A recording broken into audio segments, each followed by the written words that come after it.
मैं अरविंदर सिंह लैके हाजिर हाँ ਤੁਹਾਡਾ अपना शो देसी जंक्शन। सब तो पहला मैं माफ़ी चाहांगा पिछले हफ्ते के मंगलवार ਲਈ मैं नहीं हाजिर हो सकिया।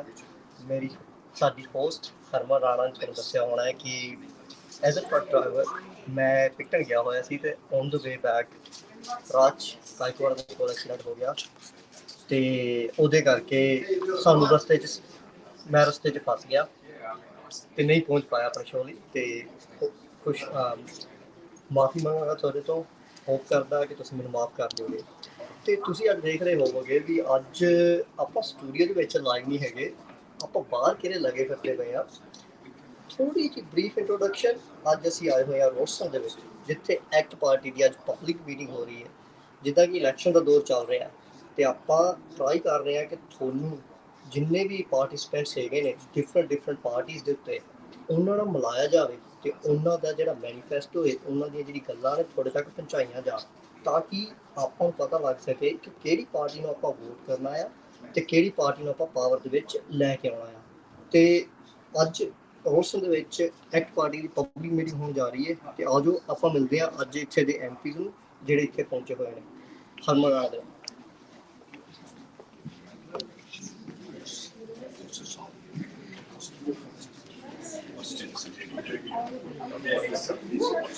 So here we are in the meeting, and with me, the list MP for that party, Mark Cameron, is here. We would like to have a short chat with him before the meeting starts. Hello, Cameron. How are you, sir? How are you? I'm good, thank you very much. How are you? I'm well. Good to be here. Good being here back in Ralston. Thanks for having me. Yeah, we are also being obliged like to have you over here. And so just give us a brief intro about this public meeting that we are having in Boston right now. Yeah, what we're doing is we're actually going out up and down rural New Zealand, provincial New Zealand. Boston's no different. There are a lot of issues that New Zealanders are worrying about. It's crime, it's cost of living, and government's what needs to be the New Zealand here in Ralston, or anywhere else in London, you might say. So we had 206 public meetings last year where these issues came up, and now we've got 71 public meetings through the election cycle. So yeah, it's really good to talk to kids and understand what's on their mind. Yeah, as you said, like it's good to talk to the Kiwis to know about what's on their mind. That's the major thing whenever it comes to the elections, because you really need to know what people want and then what's their expectation from the new governments. So as you already mentioned, crime and cost of living. These two are the main issues every Kiwi is facing at the moment. Absolutely. And cost of living is every second person you speak to talks about the cost of staples food items, the cost of fuel, the cost of energy. All that comes up. And then there's the crime issue. New Zealand ever more sees ram raids, we see food crime, we see gang crime, and we call crime, whether it's the business sector, the private sector, the elderly. So we've got to have an honest conversation moving forward as a party, as a community, and as a country. Alternatives we're not to try and get those problems. Yep. Thank you very much, Mark Cameron, and that's really good information that we got from you, and that I think we just proceed. Any message? Yeah, thank you very much. Thank you. Thank you. Nice to talk to you. ਜਿੱਦਾਂ ਕਿ mark Cameron ਆਪਣੀ ਗੱਲ ਹੋਈ ਉਹ ਆਪਾਂ ਨੂੰ ਦੱਸ ਰਹੇ ਨੇ ਵੀ ਅੱਜ ਦੇ ਟਾਈਮ ਦੇ ਵਿੱਚ ਜਿਹੜਾ ਮੇਜਰ ਇਸ਼ੂ ਆਪਾਂ ਨੂੰ ਫੇਸ ਹੋ ਰਿਹਾ as as a ਨਿਊਜ਼ੀਲੈਂਡਰ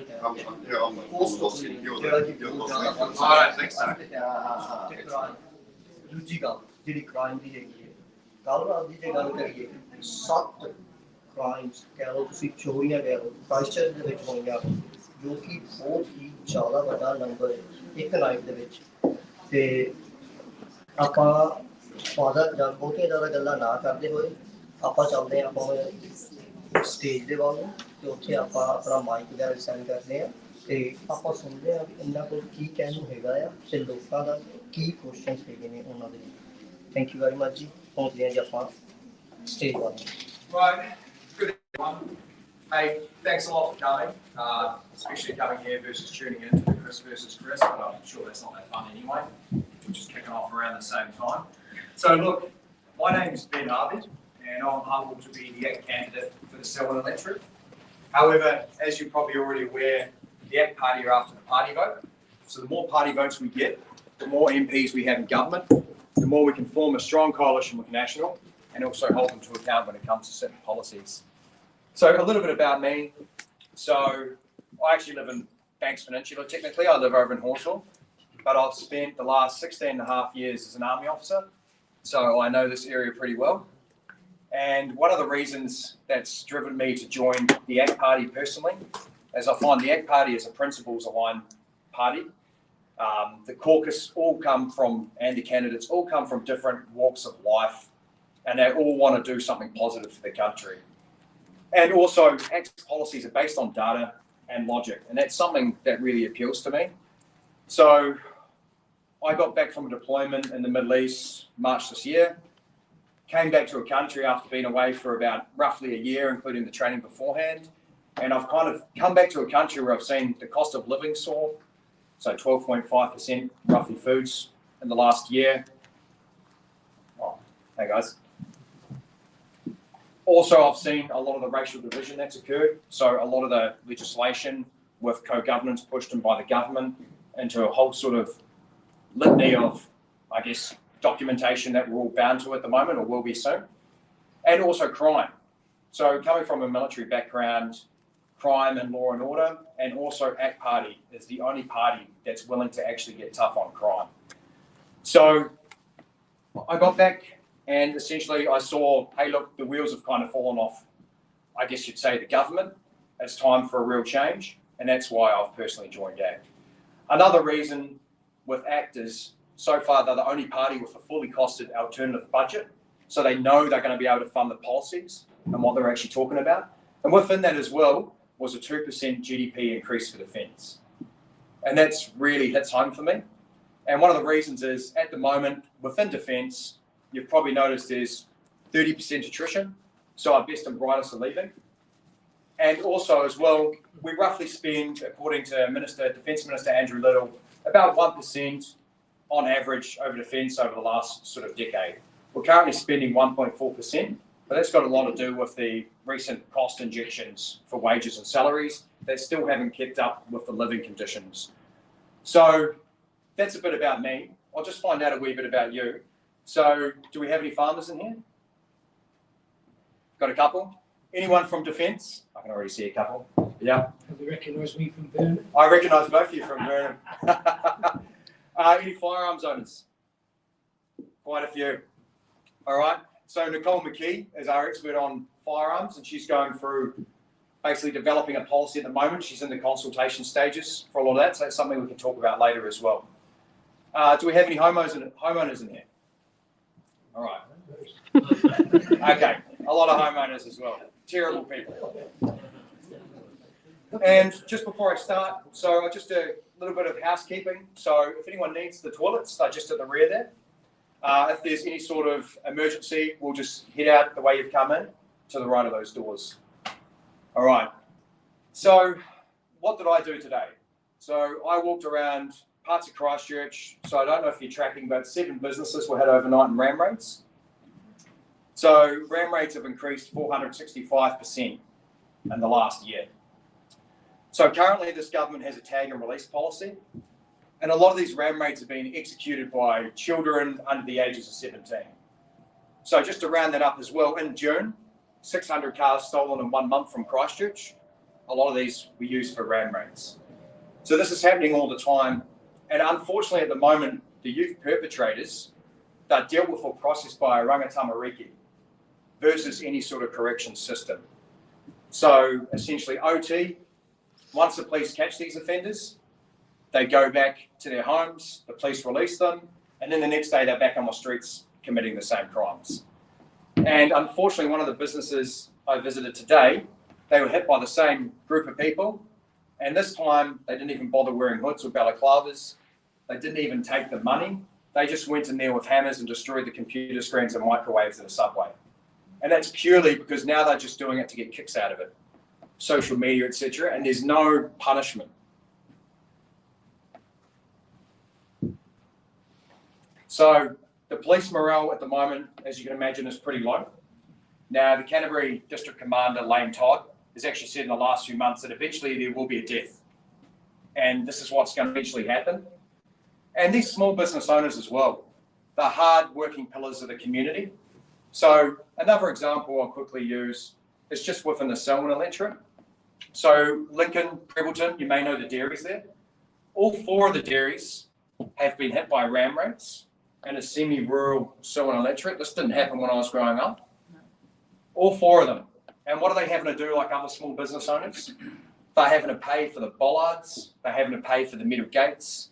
Their insurance premiums are going up. They'll spend half a day going to some sort of mediation, and then they lose. Basically, they have to have someone cover their business, and they don't get anything out of that anyway. So what are ACT proposing to do about this? So when it comes to youth offenders, so in the first place, they often commit petty crime, for example, shoplifting. So that's where ACT will issue infringement notices, first and foremost. So the next day, they'll be back in the shop, whether it's cleaning graffiti or what else it may be, doing some community service. The next to that is the recidivist offenders will actually be electronically monitored, given bracelets. So that means we can actually check, find out if they're attending school, etc. And after that, the most extreme cases, they will be put into a corrections facility. So not going for a tamariki, but a corrections facility. And the reason is, at the moment, we need to draw the line in the sand. There is no punishment. As I said, these are going unchecked. They're doing it day to day. So ACT's plan, $677 million over the next 3 years. And that will also include the construction of a 200 youth bed facility. Where they will go, what are some of the benefits of this? Well, first of all, they actually have to do rehabilitation before they leave. At the moment, children choose whether they participate in rehabilitation before they essentially come out. And also it frees up 160 beds in Oranga Tamariki that can actually go to children in the state who actually require that bed space and the assistance. And it's not just youth crime as well. So when we're looking at adult offenders, for example, has anyone heard of cultural reports in here? Okay, so one of the only targets Labor met in this government was abolishing the prison population by 30%. I believe it was around 47%. Now this experiment's failed, right? Because there's a lot of people who have committed heinous crimes who are back out on the streets. One of the ones I would say is, did anyone hear the young male who basically said cracked it as he walked out of court recently?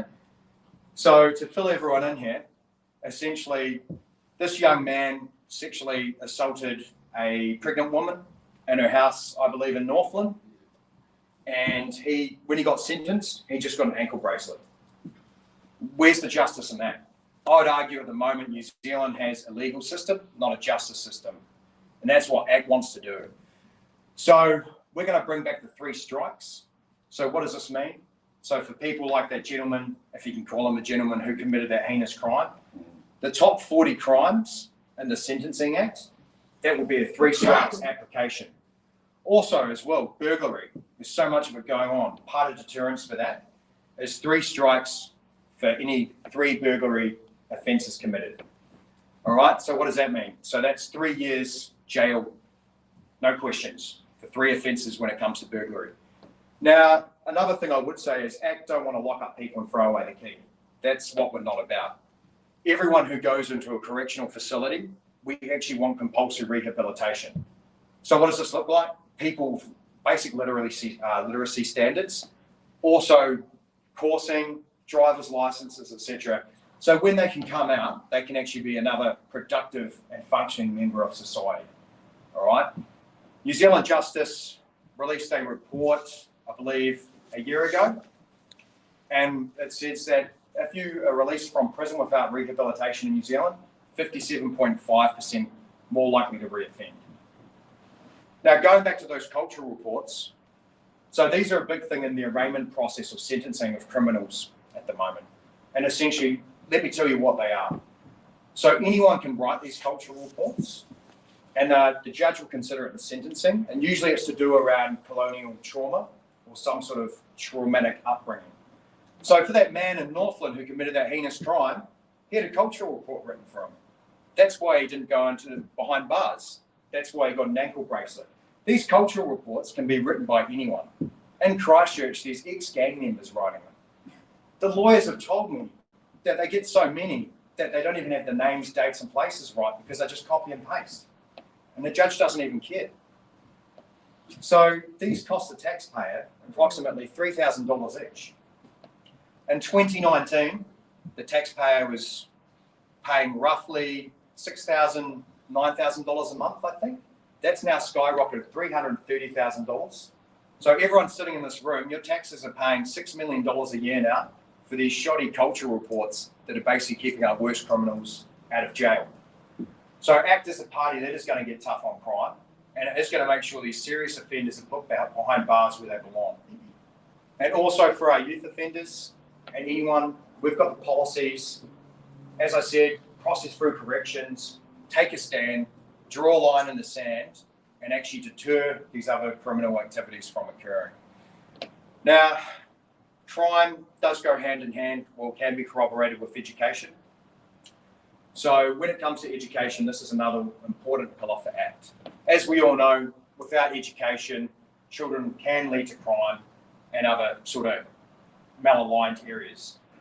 So currently, I'll give you an example. In Northland, 28% of children aren't attending any type of school.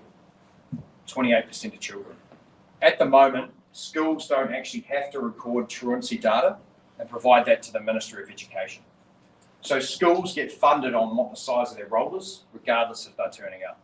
So that's something ACT will stop. ACT will actually go, right, we actually need accurate data before we actually provide funding to these schools. And when it comes to schooling as well, so with truancy, at the moment, there's roughly about $20 million provided to truancy, New Zealand-wide.